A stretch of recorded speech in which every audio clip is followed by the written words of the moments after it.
السلام علیکم. ناملای شیرین سخن، توی کردن ثواب است یا مولود؟ بعضن آدمان میگویند که مولود درست نیست. با سوال من جواب گردانید.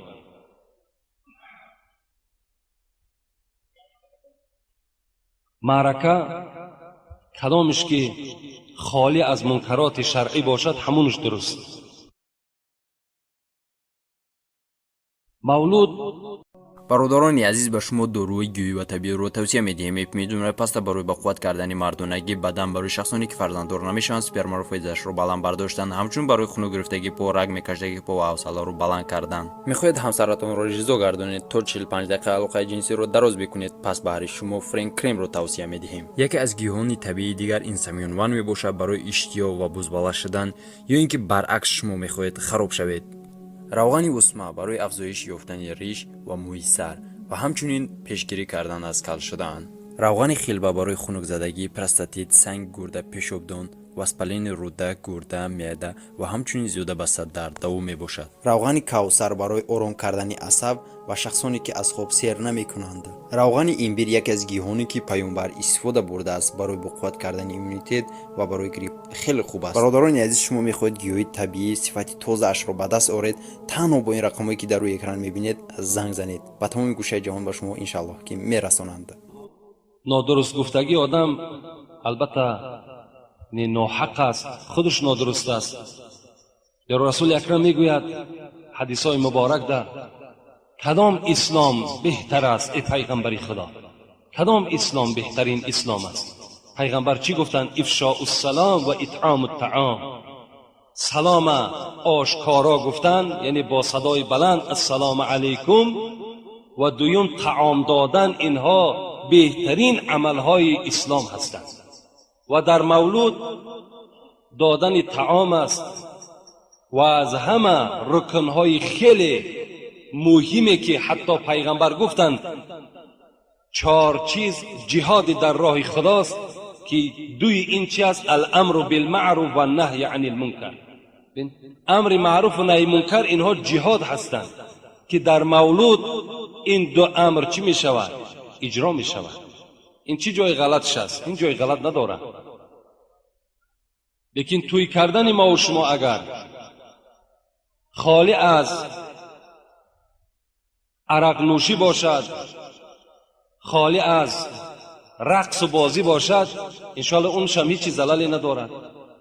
لیکن وقتی ما و شما مثال یک توده خواهر و اپا و بیگانه ها را جمع میکنیم و با اون مردهایی که مست هستند و دستها را تاو میتند، در گردن زنی تو میزند، در گردن خواهری تو میزند، این صورت مردن توار مردک بهتر است.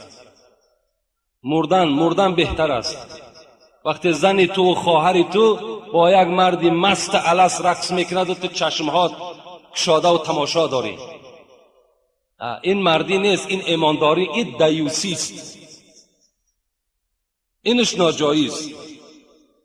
لیکن اگر با همین یک موسیقی اگر انجام بیابد خالی از حرام کرده های دیگر خدا باشد، با که ندارد مرحمت.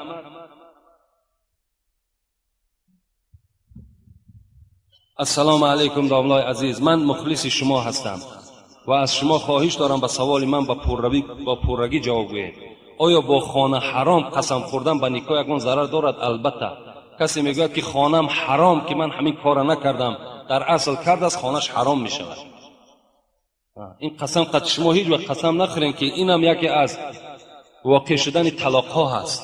وقتی شما اگر قسم خوردین در حال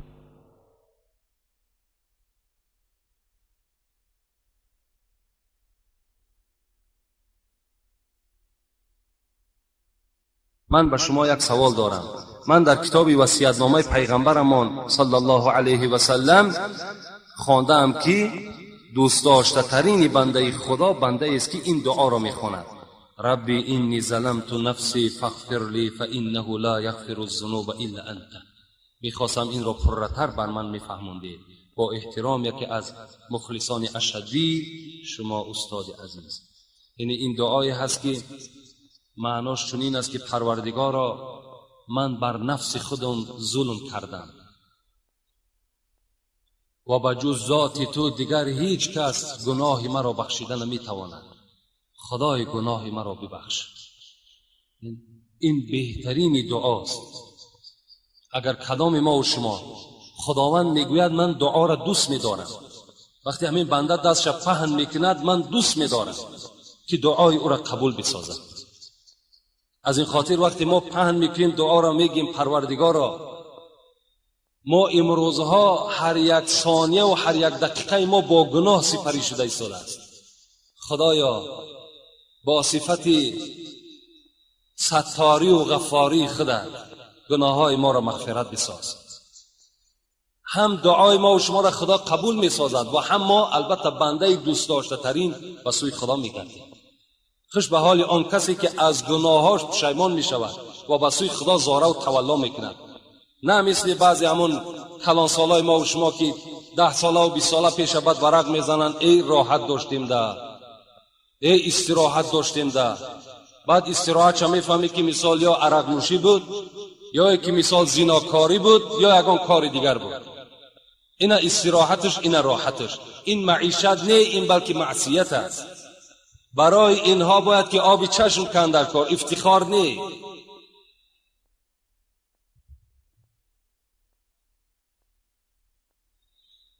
السلام علیکم داملای عزیز، درود و رحمت بر جان شما.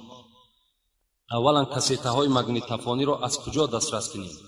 سراغش کجاست؟ سراغش برادر ما جمشید نزد ما نشستگی هست، یعنی در دست همین کس تمام این کسیته های جمعه ما ثبت می شود.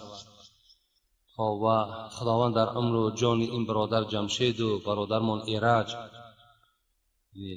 فرزندی سردار بازار کلان، در همین کار بسیار یک سهم کلان گذاشتند. در همین مسجد هم دستیاری دراز کردگیند. خدا اولا اینها را هم عمر دراز و تن صحت دهد. از اینها شما میتونید که این کسیته را دسترس کنید. دویم، ابو جهل آیا ابو لهب است؟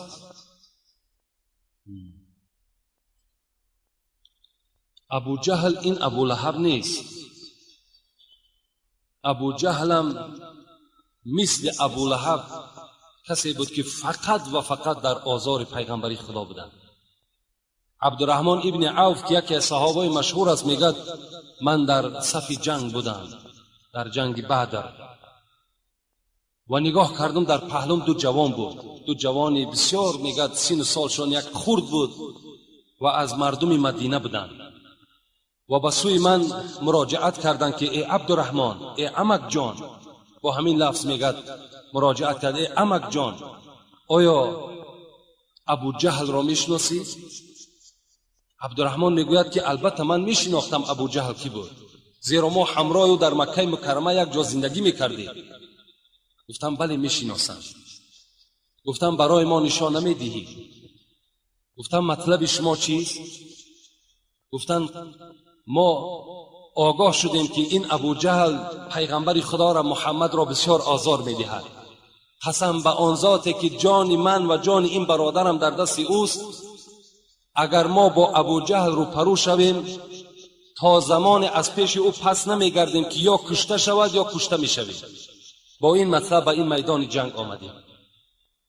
حضرت عبدالرحمن میگوید من در حیرت ماندم که اینقدر جوانهای خرد و با غیرت با یک ابو لهبی که خیلی جسد کلان داشت و با او هجوم کردن هر کس قدرت و غیرت نداشت، برای خودش بسیار میگه محافظت میکرد در جنگ. نگاه کردم میگد که این دو جوان، میگد وقتی نشان دادم که وای بالای اسب سوار است، انا همون ابو جهل است، میگد نگاه کردم که میدویدن به سوی همون. برای ثواب از جان جوانی خود چکار کردن؟ گذشتن برای خاطر اسلام، برای خاطر همین اسلامی که الحال ما و شما با اندک مال با همون مردم یهود میفروشیمش، همون جوان حکا میگد با همین کاردها در دست میگد و بسوی همون ابو جهل میدویدن. دوید میگد یکی از اونها این معاذ ابن عمر ابن الجموح بود. میگد وقتی میگه رو پرو شدم نگاه کردم که رو پرو هجوم کردن با ابو جهل هیچ شرایط نداشت. از این خاطر میگه در پای ابو جهل میگه با همون کارد زدم.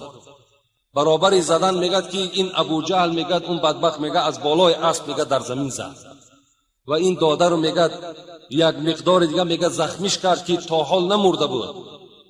تا حال نمرده بود، لیکن قدرت داشت میگه و بالای همون زمین دور میگشت. و فرزند ابو جهل اکرمه نام داشت، در پهلوی میگد ابو جهل بود. این معاذ ابن عمر میگوید من از او فراموش کردم و این فرزندش میگه کار در برداشت و به دست راست من زد که دست راست من تماما از همون موضع اساسیش میگه جدا شد. همین زمان بود میگه که نگاه کردیم عبدالله ابن مسعود که خیلی غیرت داشت میگه آمد میگه بالای سر ابو جهل قرار گرفت و ابو